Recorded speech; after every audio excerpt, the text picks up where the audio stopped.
Bismillahirrahmanirrahim. Assalamualaikum warahmatullahi wabarakatuh. Murid-murid, kita sambung lagi pembelajaran mata pelajaran Tauhid petang ni. Tajuk 6.12 Sifat Al-Basar. Pada kitab Tauhid muka surat 41, 42 dan 43. Baik, apa erti sifat Al-Basar? Artinya iaitu Allah melihat bukan dengan biji mata dan alat yang lain. Iaitu satu sifat yang qadim iaitu satu sifat yang qadim lagi azali, sabit pada zat Allah Ta'ala yang bertakluk, iaitu yang berkait dengan setiap yang mawujud secara meliputi, iaitu melihat secara meluas sebagaimana takluk yang bertambah atas takluk sifat al-ilmun. Maksudnya macam ni, Allah Ta'ala ni diri dia memang ada sifat sifat asal, iaitu sifat melihat tanpa menggunakan mata.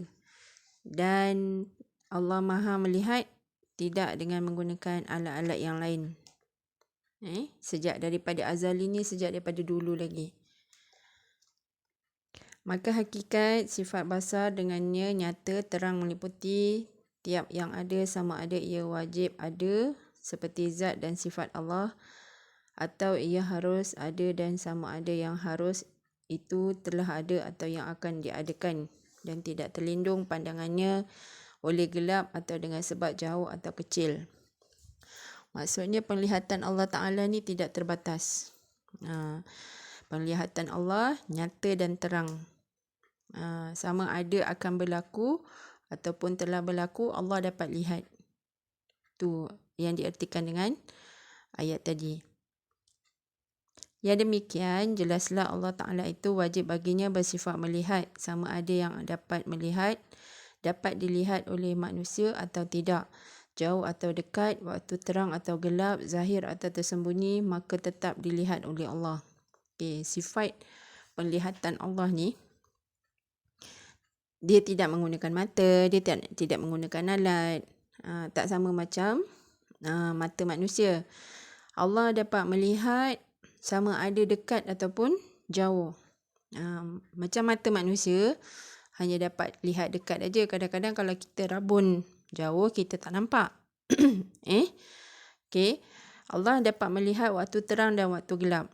Allah dapat lihat waktu suasana terang dan suasana gelap. Kalau penglihatan manusia, kalau sebagai manusia, mata kita dapat melihat benda-benda yang terang saja. Kalau gelap memang tak nampak. Zahir ataupun tersembunyi. Zahir ni maksudnya nyata. Nyata ataupun tersembunyi, Allah dapat lihat. Kalau mata manusia dapat lihat benda yang jelas, benda yang depan mata. Tapi benda yang tersembunyi, terlalu halus, manusia tak dapat lihat. Tapi Allah dapat lihat. Kesannya apabila seorang ada kepercayaan seperti itu, nescaya nafsunya tunduk di bawah titah perintah Allah Ta'ala dengan memperbuat apa yang diperintah dan meninggalkan apa yang dilarang. Kalau seorang itu dia tahu Allah itu bersifat melihat tanpa menggunakan mata, melihat tanpa menggunakan alat, pastinya seorang itu akan taat kepada perintah Allah dan tidak akan melakukan perkara-perkara yang tidak baik, perkara yang dilarang. Maka bangkitlah semangatnya tidak berani membuat kesalahan seperti mencuri sekalipun tidak dilihat oleh manusia. Kalau dia ada kesedaran Allah itu Maha bersifat melihat dengan terang dan jelas, pasti dia tidak melakukan perkara-perkara yang tidak baik. Contohnya, pastinya dia tidak akan mencuri. Kalau seorang pencuri, pastinya dia akan mencuri pada waktu tengah malam, sewaktu semua manusia sedang tidur dan tidak dapat melihat dirinya sedang melakukan kes curian tersebut. Tapi Allah Ta'ala tetap melihat, walaupun dia tersembunyi, walaupun dia dalam gelap. Manusia itu sedang melakukan mencuri.